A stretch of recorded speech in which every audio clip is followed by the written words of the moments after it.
Kekerasan di sekolah yang dilakukan seorang siswi SMP mengejutkan masyarakat. Meski demikian, pihak sekolah belum mengambil langkah apapun sebab baik pelaku maupun korban kekerasan hingga kini belum kembali bersekolah. Masyarakat dikejutkan dengan beredarnya video kekerasan di sekolah. Dalam video yang diunggah di sebuah akun di media sosial, terlihat seorang siswi SMP berseragam pramuka melakukan kekerasan verbal dan fisik pada rekannya.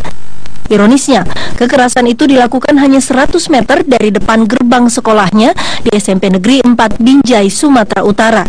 Kekerasan dilakukan pada Jumat siang usai sekolah. Ya, kami kan posisinya duduk-duduk depan rumah duduk-duduk. Ya, saya lihat memang seperti biasa aja lah, macam bercanda gitu kan. Tapi lama-lama saya lihat kok menjambak. Itu kan udah nggak wajar kan gitu. Jadinya dari sanalah saya bilang, "Hei, mengapa kalian kayak gitu? Anak sekolah kok kayak gitu?" Memang saya bilang begitu pada mereka. Terkait peristiwa tersebut, Dirjen Pendidikan Dasar Kementerian Pendidikan dan Budaya langsung melakukan inspeksi mendadak ke SMP Negeri 4 Binjai. Selain bertemu pihak sekolah, ia juga bertemu dengan siswi yang merekam aksi kekerasan itu. Pihak Kementerian Pendidikan juga menyerahkan penanganan kasus ini kepada Dinas Pendidikan Kota Binjai dan pihak sekolah. Dan itu pun sebenarnya kalau menurut dia tidak direncanakan. Artinya tiba-tiba karena bercanda awalnya. Awalnya bercanda. Jadi awalnya bercanda. Si mungkin terpancing emosinya. Ya, kebenaran anak-anak ini kan sekarang dengan teknologi luar biasa gitu ya. Kita serahkanlah kepada Dinas Pendidikan. Tadi kita sudah sepakat. Silakan untuk apakah itu akan diberikan sanksi ataukah itu kita serahkan pada dinas karena mereka yang punya tanggung jawab. Sementara itu, menurut pihak sekolah, siswi pelaku kekerasan adalah siswi kelas 8 dan memang terkenal keras sehingga ditakuti oleh siswa lainnya. Meski demikian, pihak sekolah belum memberi sanksi apapun sebab baik pelaku maupun korban hingga kini belum kembali bersekolah. Secara persisnya nampak itu karena baru kejadian ini kan gitu. Memang anak ini memang agak perlakuan itu memang keras sebenarnya. Jadi sehingga kawan-kawannya banyak takut sama dia. Katanya ada geng-gengnya juga, Pak. Nah, di sini kita nggak ada gengnya. Jadi sejauh ini apa sikap dari sekolah, Pak? Ya, kita sudah bersama dengan dinas, itu sudah kita panggil semua orang tuanya. Tinggal nanti konfirmasi dengan dinas nanti apa keputusannya nanti. Pihak sekolah juga masih berupaya untuk memfasilitasi dialog antara pelaku, korban, dan orang tua mereka. Dari Binjai, Sumatera Utara, Kami akan ke Polres Kota Binjai, Sumatera Utara akan melakukan penyelidikan kasus kekerasan dan penganiayaan yang diduga dilakukan siswi SMP Negeri 4 Binjai.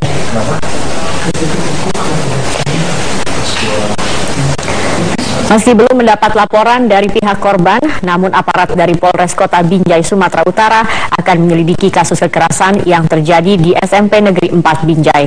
Penyelidikan akan dilakukan berdasarkan alat bukti rekaman video yang beredar. Untuk itu, pihak kepolisian juga akan berkomunikasi dengan pihak sekolah. Meskipun demikian, karena pelaku dan korban masih di bawah umur, maka tidak akan ada proses hukum yang berjalan.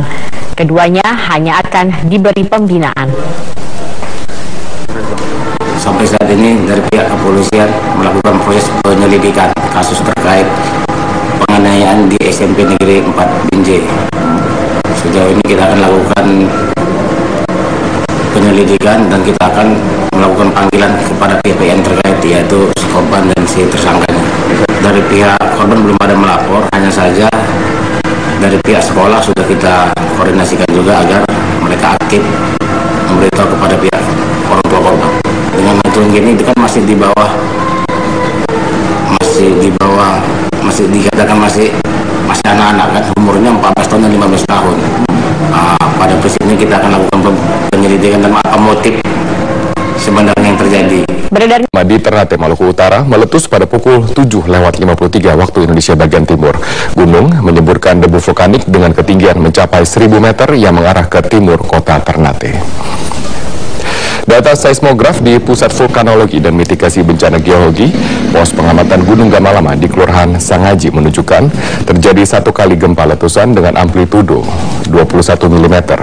Gempa terjadi menjadi 39,43 detik. Kepala Pos Pengamatan Gunung Gamalama, Darno Lamadi, mengimbau warga di wilayah rawan bencana Gamalama seperti di Kecamatan Ternate Utara dan Kecamatan Pulau Ternate agar tidak panik. Warga diminta tetap waspada terhadap perkembangan aktivitas vulkanis Gunung Gamalama. Warga juga dilarang melakukan aktivitas dalam radius 1,5 km. Sementara itu, aktivitas penerbangan di Bandara Babula Ternate ditutup untuk sementara.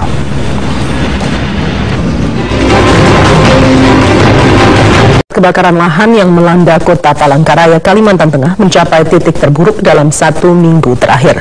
Pada pagi ini jarak pandang hanya mencapai 50 meter. Sementara di Ogan Ilir upaya pemadaman titik api terus dilakukan. Pengendara yang melintas di Jalan Trans Kalimantan Poros Selatan Palangkaraya, Kalimantan Tengah terpaksa mengurangi laju kendaraannya karena tebalnya kabut asap. Jarak pandang pengendara hanya mencapai 50 meter saja, sehingga rentan terjadi kecelakaan. Kondisi ini merupakan yang terburuk dalam 1 minggu terakhir. Selain mengganggu aktivitas, kualitas udara juga terus memburuk dan warga mulai terserang infeksi saluran pernapasan akut atau ISPA. Sementara pemadaman lahan gambut yang terbakar di Palangkaraya mengalami banyak kendala, mulai dari minimnya sumber air hingga lokasi titik api yang sulit dijangkau petugas.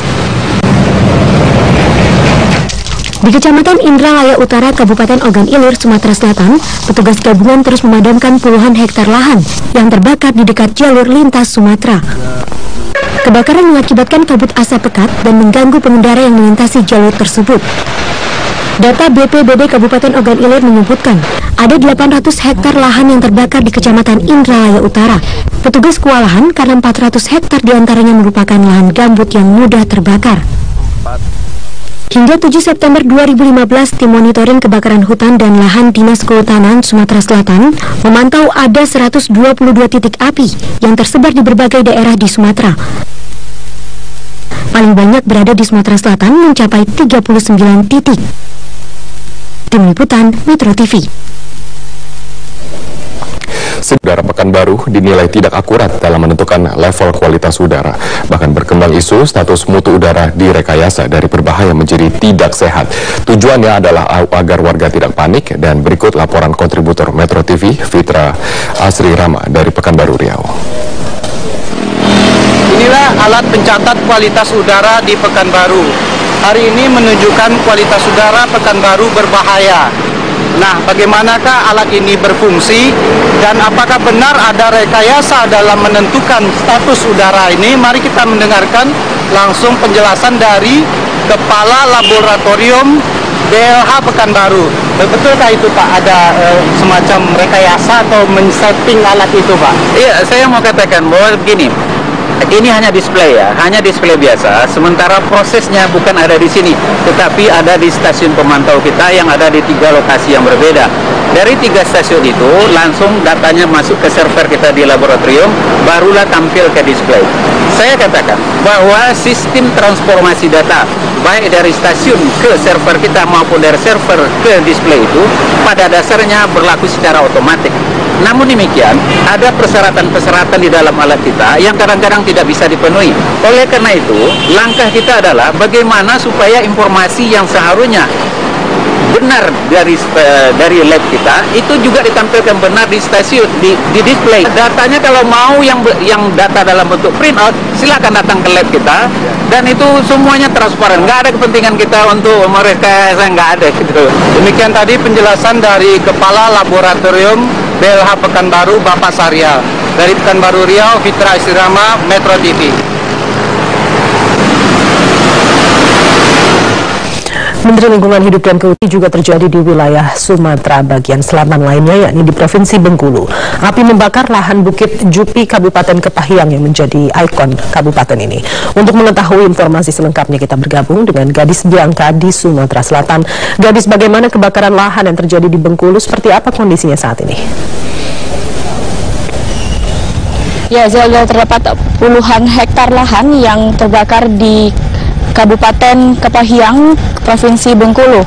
Api dan kepulan asap tebal terlihat jelas saat bukit yang menjadi ikon Kabupaten Kepahyang ini terbakar.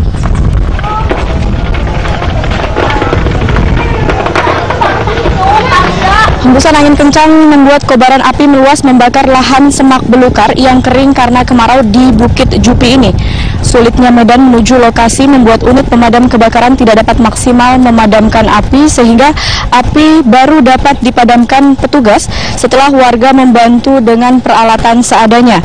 Kepanikan sempat juga melanda warga di Desa Tebak Monok, Kabupaten Kepahyang ini karena titik api sangat dekat dengan pemukiman penduduk. Warga melokalisir api dengan menyiramkan air ke lahan yang belum terbakar dan sejauh ini Zelda belum diketahui penyebab pasti munculnya api. Namun kuat dugaan api berasal dari sisa puntung rokok warga yang melintas di dalam kawasan tersebut. Berikut keterangan warga yang kami kutip untuk Anda. Saya jago-jago karena alat naik ke atas kan tidak bisa.